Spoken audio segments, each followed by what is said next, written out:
and welcome back to the Gen Y Investor. Today I just wanted to discuss a little hack, I guess you'd call it, that I've found that hopefully you guys can find useful, potentially even implement into your own personal lives. So essentially that is salary sacrificing into my super from my business income.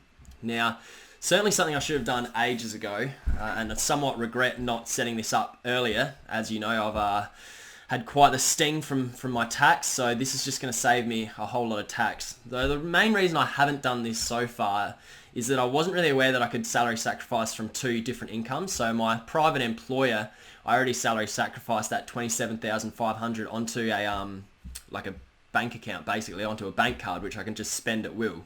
So that's one of the great perks of working for a non-for-profit. And yeah, essentially I don't pay tax on that $27,500 and I can just spend it at will.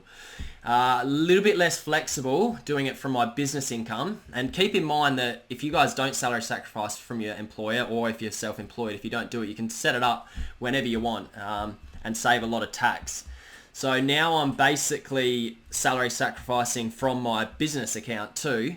So hopefully up to around about $27,500 from that as well, depending on whether I'll get to that mark or not. But yeah, I'll be certainly doing the absolute maximum I can.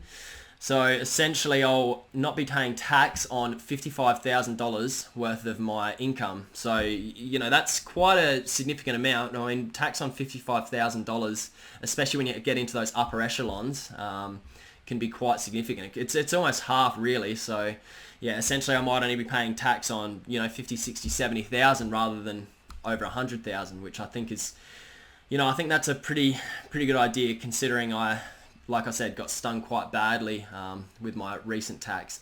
So there's a few things you need to consider if you want to do this yourself. It's whether or not you can actually afford to sort of salary sacrifice that amount.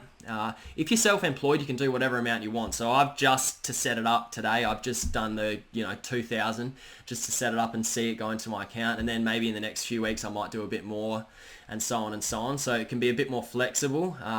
If you are employed by someone and you want to look into it, you can just let your employer know that you want to, you know, say, hey, can I salary sacrifice $1,000, or not $1,000 a week, it'd be about $500 a week or something. And they'll say, yeah, we'll chuck $500 extra into your superannuation, and there you go. That money is not going to get taxed. So we're looking into the future a little bit. I guess that's another downfall, the fact that you can't really touch this money until you retire. But, you know, given the fact that it's going to compound for you, you know, if you put your super on a sort of bit more of a speculative, you know, get them to invest in shares, Australian shares and overseas shares, and not as much bonds and things like that, you can probably expect around maybe 10 to 15% return from your super each year. So, I mean, that compounded, you know, 27,500 plus your 10 to 15% that'll grow, compound that, it's going to be a significant amount of money in 20 to 30 years when you're ready to retire.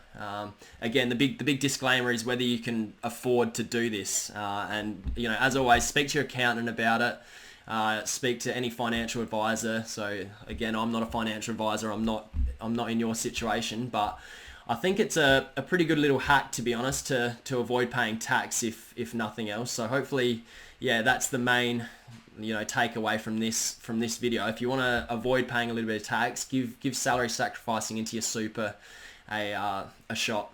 Thanks, guys.